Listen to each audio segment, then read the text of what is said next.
O doutor Ícaro, ele é endocrinologista. Por que é importante essa nossa conversa? Porque aliado a uma alimentação mais saudável, nós precisamos ter hábitos saudáveis e também sempre consultarmos especialistas em qualquer época do ano, quando nós optamos ou necessitamos da perda de peso. Por isso que o doutor Ícaro está aqui para conversar com a gente. Doutor, muito obrigada pela tua participação aqui no De Bem com a Vida. Não sei se você estava acompanhando a nossa conversa com a nutricionista. Eu já quero pegar o gancho para conversar com você sobre isso também. Tudo bem, doutor? Tudo bem, Keila. Tudo bem, querido. Agradeço o convite.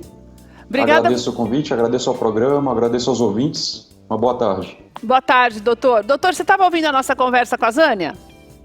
Consegui ouvir uma parte da conversa, sim. Nós falamos da importância da alimentação saudável justamente para a gente poder não ter um ganho de peso, porque nós tivemos, para você que está na tua casa também, só durante a pandemia, pelo menos 40% da população brasileira já ganhou peso. O inverno também já é propício para esse ganho.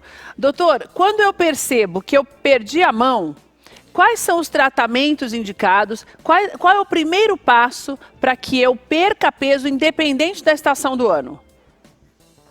Keila, agora na pandemia, como você falou, tem acontecido muito, a gente tem visto no consultório com muita frequência, os pacientes chegando e falando que estão ganhando peso, né? Uma boa parte tem ganhado peso, isso pesquisas também têm demonstrado, porque a gente está na frente da televisão, está assistindo programas que às vezes provocam ansiedade, o alimento está de mais fácil acesso porque às vezes está de home office. E aí, quando se nota um ganho de peso, a primeira coisa é procurar um profissional, né? Então, procurar um profissional da área da saúde, seja um endocrinologista, seja uma nutricionista, e discutir o que pode ser feito. Qual redução de alimento, onde que está a falha, se tem indicação entrar com alguma medicação para auxiliar. Então a primeira questão é procurar ajuda, né? Onde que dá para acrescentar na atividade física. Já monitorado também pelo profissional, né?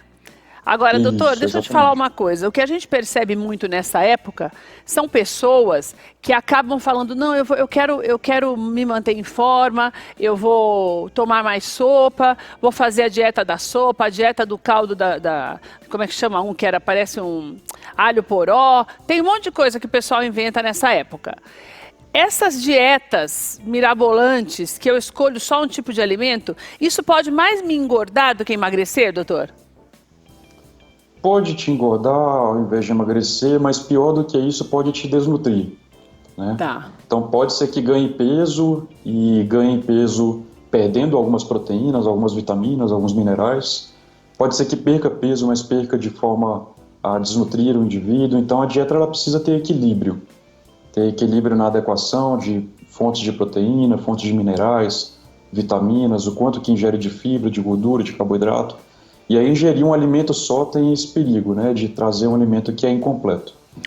Doutor, o que nós temos visto muito também, eu estou te falando baseado naquilo que a gente vê mesmo na internet, na verdade hoje no Instagram ele tem sido um cartão, uma porta de entrada para diversas sugestões de pessoas que usam a própria experiência para educar os outros. A gente sabe que isso é errôneo porque existe um especialista justamente para isso.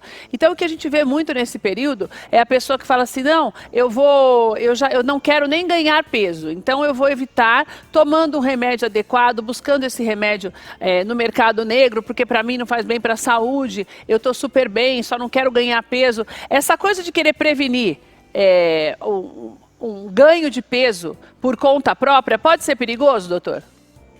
Pode. Quando o indivíduo busca através da internet, através de sites não confiáveis, a medicação para perda de peso, muitas medicações que tem no mercado, se encontra em farmácia de manipulação ou em farmácias convencionais, tem medicações com muito perigo. Medicações, algumas delas que podem levar as pessoas a ficarem internadas. Outras medicações que podem desencadear alterações psiquiátricas, outras que podem acelerar o coração, aumentar a frequência cardíaca, aumentar a pressão arterial. Então, precisa, né, de profissional que entenda para adequar a prescrição aos pacientes. Doutor, eu te pergunto isso porque até você falou de medicamentos até vendidos em farmácia. Existem alguns medicamentos que a gente consegue comprar com tranquilidade, né, doutor? Mesmo sem receita médica, né?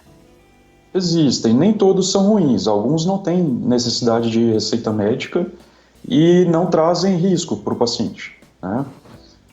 E a Anvisa não coloca a necessidade de prescrição, muitas vezes porque o risco teórico do remédio é baixo. Outro lado, temos medicações que precisam de receituário azul, termo de conhecimento sobre a medicação, que o médico precisa explanar a respeito, e o paciente também precisa ler e compreender e assinar, afirmando que entendeu. Porém, existem também aquelas medicações que são entendidas como suplementos, ou aquelas que são formuladas também. Precisa ser formulada por um profissional que conhece na área, né? Às vezes o próprio paciente procura na farmácia de manipulação e solicita que seja feita uma combinação. Ele conversa, por exemplo, com um profissional da manipulação e fala o que se usa para perder peso.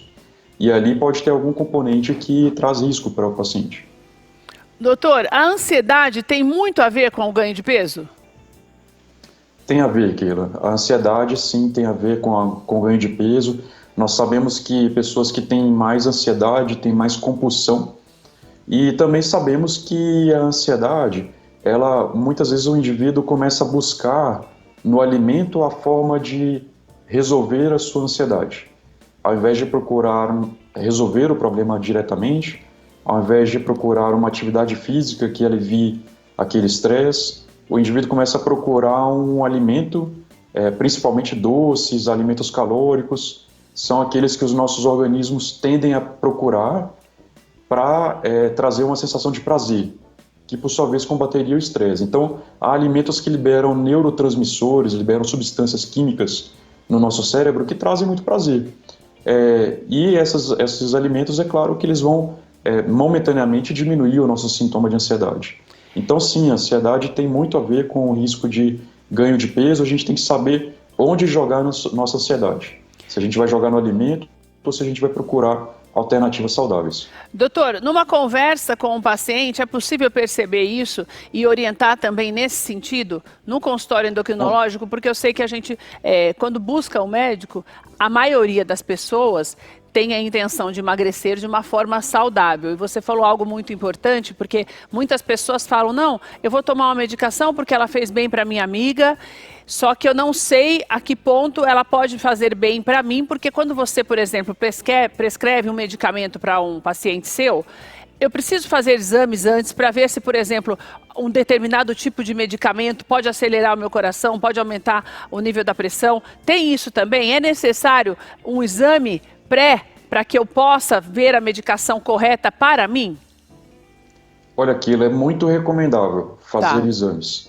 Não são todas as medicações em que é obrigado fazer exame para que haja uma prescrição. Certo. Né? E também depende do perfil do paciente, da idade, do histórico de doenças prévias. Então, por exemplo, pode ser uma pessoa jovem que faz algum grau de atividade física e que eu estou prescrevendo uma medicação que os estudos todos mostram que ela tem um alto perfil de segurança. Mas, via de regra, é necessário fazer exame laboratorial. A gente precisa saber função renal, né? Ou seja, o quanto que os rins estão trabalhando, porque os medicamentos quase todos envolvem eliminação renal. Nós precisamos saber como que está a função do fígado, se o fígado está com alguma alteração ou não. Precisa ter uma avaliação de exame físico, né? Então sabemos se o paciente tem pressão alta, hipertensão, se tem diabetes, conforme tendo diabetes ou não, vai influenciar no remédio que nós vamos escolher. Então é muito recomendável, sim, que seja feita uma avaliação completa de exame físico e de exames laboratoriais. Por vezes também é necessário acrescentar até mesmo um eletrocardiograma ou uma avaliação cardiológica, a depender de qual remédio que nós vamos escolher e em qual paciente. Doutor, a gente tem dados alarmantes aqui, como, por exemplo, 22% da população brasileira já está acima do peso e a gente tem uma expectativa até 2025 de mais de 2 bilhões e 300 milhões de pessoas obesas no mundo. Então, é claro que também existe essa coisa da reeducação alimentar já de pequenino. No caso das crianças, quando os pais perdem a mão e essa criança engorda demais, a criança também tem que passar pelo endocrinologista para fazer uma avaliação e se de repente pode até tomar um medicamento, doutor? Porque quando a gente fala em medicamento para criança, parece meio assustador, mas eu acho que nesse caso também é necessário, né? Sim, ponto muito importante, Keila. A obesidade tem aumentado de forma, ela tem aumentado ano a ano, por mais que tenham surgido medicações e por mais que o conhecimento sobre a obesidade tenha aumentado, a gente não tem conseguido frear isso. E eu vi um finalzinho da sua entrevista você falando que nós temos ganhado expectativa de vida, e só colocar um ponto importante aqui, que apesar de que ano após ano a expectativa de vida tenha aumentado, alguns anos atrás nós tivemos um retrocesso nesse processo. Então, pela primeira vez começou-se a perder expectativa de vida e acredita-se que seja relacionado à obesidade e às doenças que estão vinculadas com a obesidade.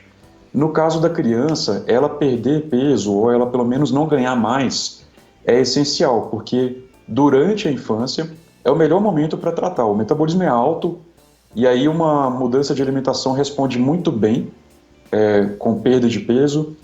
Se implementar atividade física, a criança perde peso com mais facilidade do que um adulto. A mudança de estilo de vida, a mudança de perfil, de hábito, de gosto, como falado agora há pouco pela nutricionista muito bem, há uma mudança de paladar, de tipo de escolha de alimento, e o contrário também é verdadeiro. Uma criança que cresce obesa, ela tem uma chance enorme de ser obesa no futuro. Então, a obesidade é um momento essencial para a infância é um momento essencial para se tratar a obesidade. Eu falei para você que está na sua casa que 22% da população brasileira é obesa, desses 22, 10%, 10,8% são crianças. É muita coisa, né, doutor? É muita obesidade na infância. Esqueci de responder aqui, né, a respeito das medicações. Há medicações que podem ser usadas em criança, sim. Se for necessário, se for necessário, o médico pode até prescrever, doutor? Pode prescrever. Há medicações que são aprovadas para uso a partir dos 12 anos de idade. Antes disso, aí já complica de prescrever. Mas a partir dos 12 anos de idade, sim, há medicações liberadas e com segurança, tanto pela Visa como pelo FDA. Doutor, inclusive, também tem sido discutido a respeito até mesmo de cirurgia bariátrica na infância, né? Ah, é, Nós doutor? estamos num ponto de evolução tão grande da obesidade, exatamente na infância, que inclusive a idade para fazer a cirurgia bariátrica na criança tem sido bastante discutido e tem se aumentado a prescrição de cirurgia bariátrica em criança. Isso principalmente acontece nos Estados Unidos, não tanto no Brasil, mas é um avanço que tem sido notado lá e que pode ser que chegue ao Brasil também se a gente não modificar a linha que nós temos seguido. Eu ia dizer isso, né, doutor? Tudo isso pode ser evitado se a gente educar corretamente a criança, né, doutor? Perfeito. Porque você submeter uma criança a uma cirurgia tão invasiva como essa, sendo que numa idade como essa a criança, teoricamente, obedece ainda mais aos pais, é um absurdo se você for pensar bem, né, doutor? É um absurdo, eu concordo plenamente. Muitos pais acabam colocando no filho, durante a consulta, o problema. Então eles responsabilizam o filho e dizem, meu filho não come, meu filho só come se for chocolate, se for salgadinho, ele não aceita verdura, não aceita legumes, ele não aceita alimento saudável. Mas aí eu pergunto, quem é que faz a compra? Né? É verdade. Quem é que vai no mercado para fazer a compra? Então, a criança, se ela tiver a oferta do alimento saudável e for somente essa a oferta dela, ela vai comer. Ela vai aceitar, porque era assim antes de existir os alimentos industrializados. Que é o que ela tem para comer, tem que obedecer, né, doutor? É o que tem, né? A gente fala com calma, né? Mas assim, até os 18 anos de idade, os responsáveis são os pais. E aí, se os pais estão indo no supermercado e comprando refrigerante, comprando salgadinhos e não trazendo os alimentos saudáveis ou dando muita chance de escolha para a criança não tem ainda compreensão e responsabilidade para poder decidir. É verdade. Doutor, muito obrigada pelas suas informações, pela tua participação aqui no nosso programa.